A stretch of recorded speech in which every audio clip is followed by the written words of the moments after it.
Including Brahma Vishnu Mahesh तक, इनको कुछ भी पता नहीं था, ना सृष्टि का पता, ना मोक्ष मार्ग का ज्ञान था।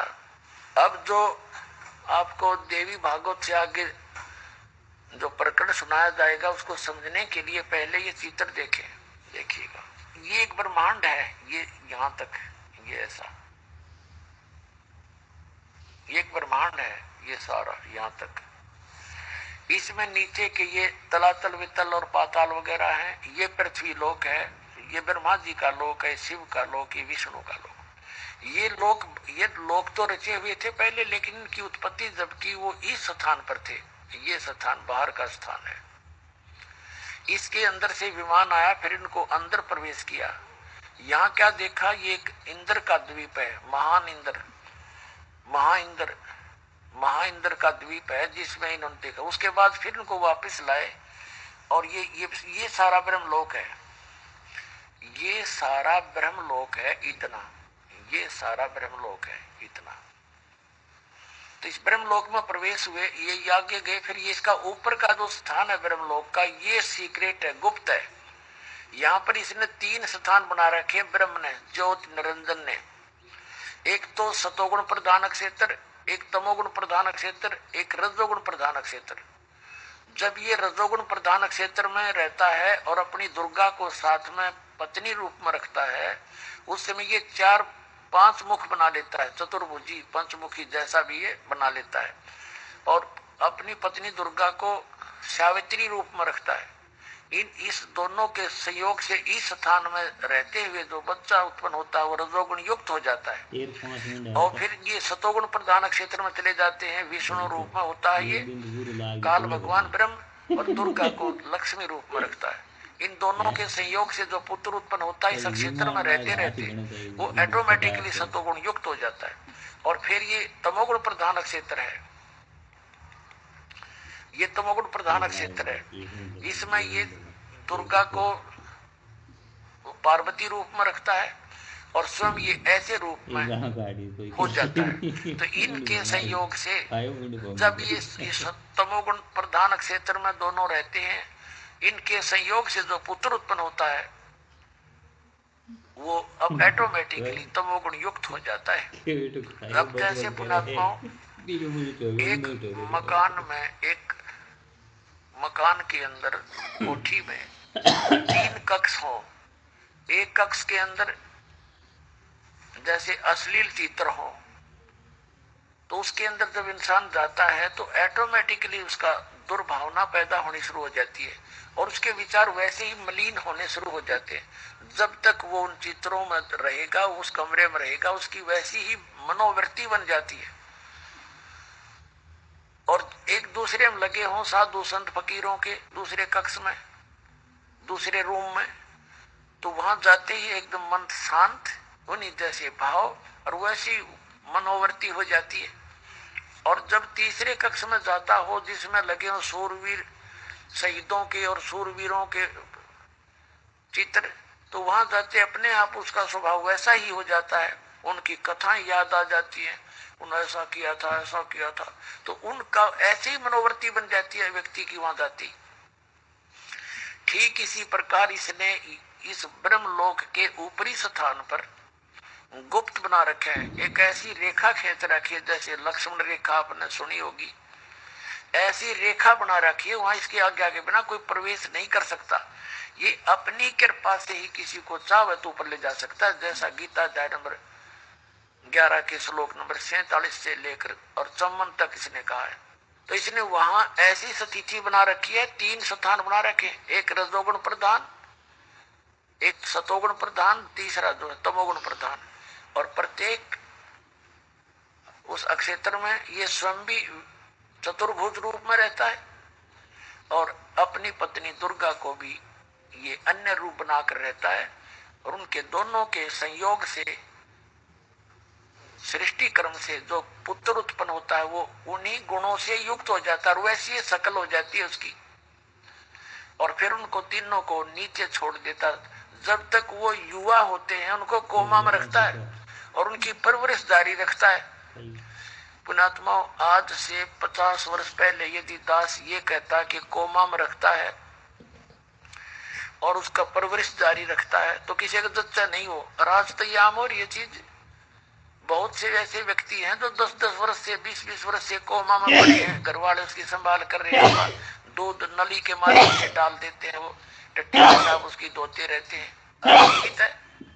तो ऐसे वो कोमा में रखता है। तो अब आपके समझ में आओगा कि वो अब यहाँ पहुंच गए हैं ब्रह्मा विष्णु महेश, उसमें बैठकर विमान में। अब वो यहाँ पहुंच गए ब्रह्मलोक में। ये ब्रह्मलोक था, इंद्र का द्वीप देखा, ये यहाँ बहुत बड़े सुंदर वन है, ये देखिए। और फिर ये यहाँ पहुंच गए। अब सबसे पहले ब्रह्मा, दूसरा ब्रह्मा दिखाई दिया, यहाँ पहुंचा, ये यहाँ बैठा था इस रूप में, ये काल भगवान चतुर्भुज रूप में, ब्रह्मा के रूप में। फिर पहुंचे ये विष्णु के रूप में, फिर पहुंचे शिव के शिव रूप में रहता है जिसमें तमोगुण प्रधान क्षेत्र में। वहां जाकर उसने ऐसा रूप बना लिया विमान से पहले 1 सेकंड में। और फिर ये यहाँ पहुंचे। अब इसकी सारी आपको प्रकरण सुनाते हैं। अब हमने देवी भागवत फिर उठा ली है, 118 पृष्ठ पर आगे हम तीसरा स्कंद पढ़ रहे हैं। श्री देवी भागवत का तीसरा स्कंद यहाँ पढ़ रहे हैं। अब यहाँ आगे हम इतने में हमारा विमान तेजी से चल पड़ा। ब्रह्मा जी बता रहे हैं व्यास नारद जी को। दिव्य धाम ब्रह्मलोक में पहुंचा।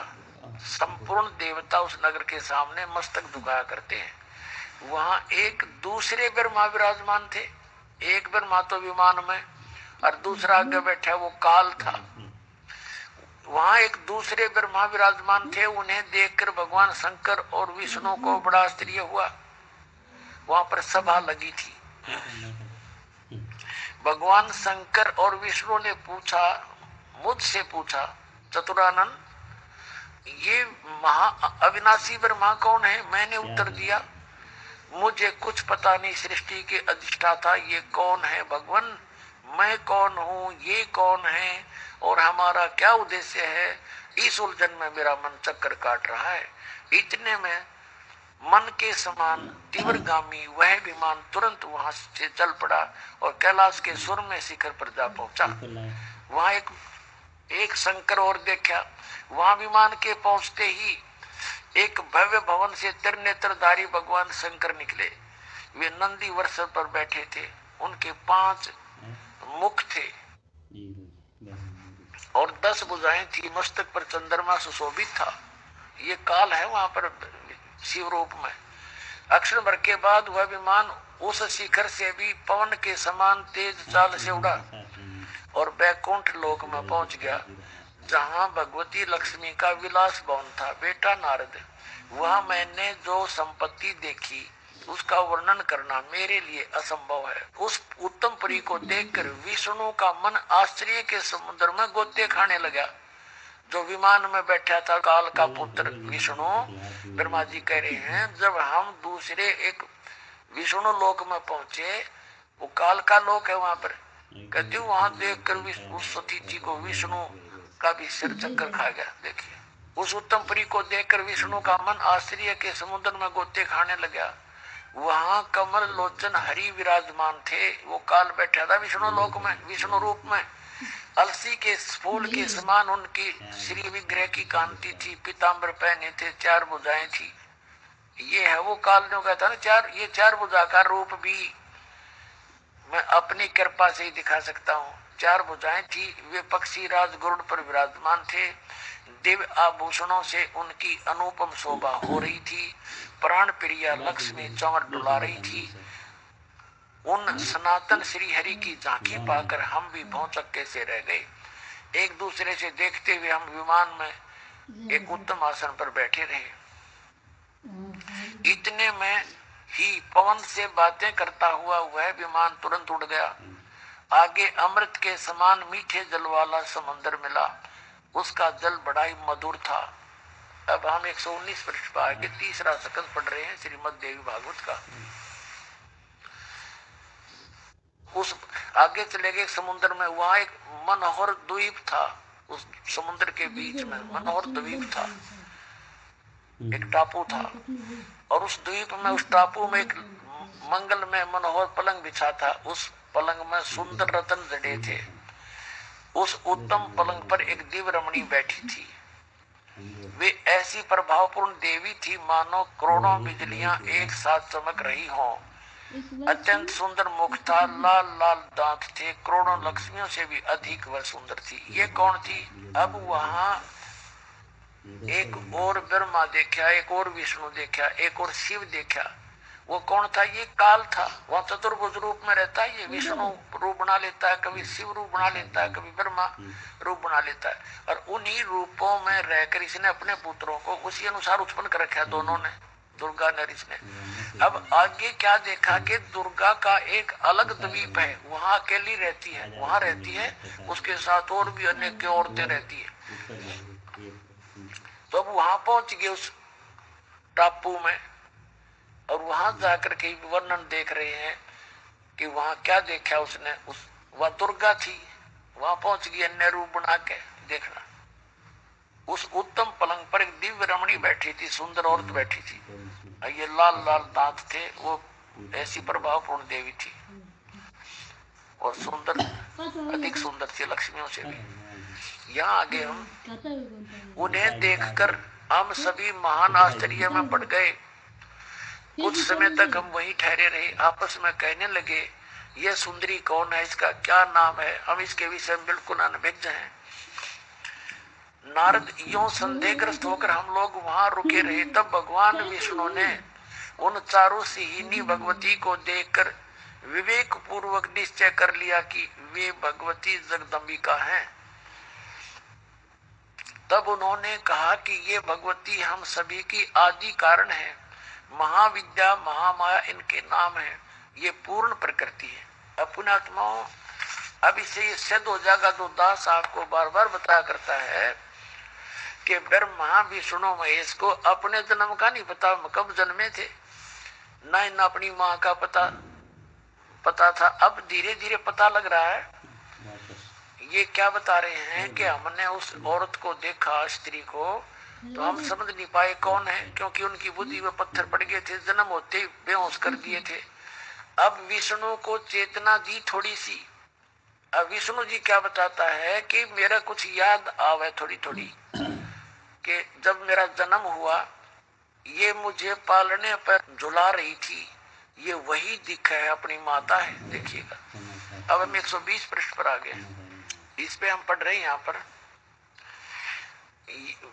अब विष्णु जी कह रहे हैं, ये वे ही दिवांगना हैं जिनके प्रलय वर्ण में जो पानी ही पानी था, मुझे दर्शन हुए थे। उस समय मैं बालक रूप में था, मुझे पालने पर ये झुला रही थी। वट वृक्ष के पत्थर पर एक सुदृढ़ सैया बिछी थी, उस पर लेटकर मैं पैर के अंगूठे को अपने कमल जैसे मुख में लेकर चूस रहा था। उन्हें देखकर मुझे पहले की बात याद आ गई, ये हम सब की जननी है। ये विष्णु जी के शब्द हैं। अब भगवान विष्णु अपनी स्तुति करता हुआ आ रहा है अपनी माता की। अब यहाँ आगे 123 पृष्ठ पे, अब यहाँ क्या कहता है विष्णु जी? स्तुति कर रहा है कि तुम शुद्ध स्वरूपा हो दुर्गा से, सारा संसार तुम्ही से उद्भासित हो रहा है। मैं ब्रह्मा और शंकर हम सभी तुम्हारी कृपा से विद्यमान है। हमारा आविर्भाव माने जन्म और तिरोभाव माने मृत्यु हुआ करता है। केवल तुम ही नित्य हो, जगत जननी हो, प्रकृति और सनातनी देवी हो। प्रकृति शब्द याद रखना, श्रीमद् भगवद गीता अध्याय नंबर 14 के श्लोक 3 से लेकर 5 में आपको प्रमाणित किया जाएगा।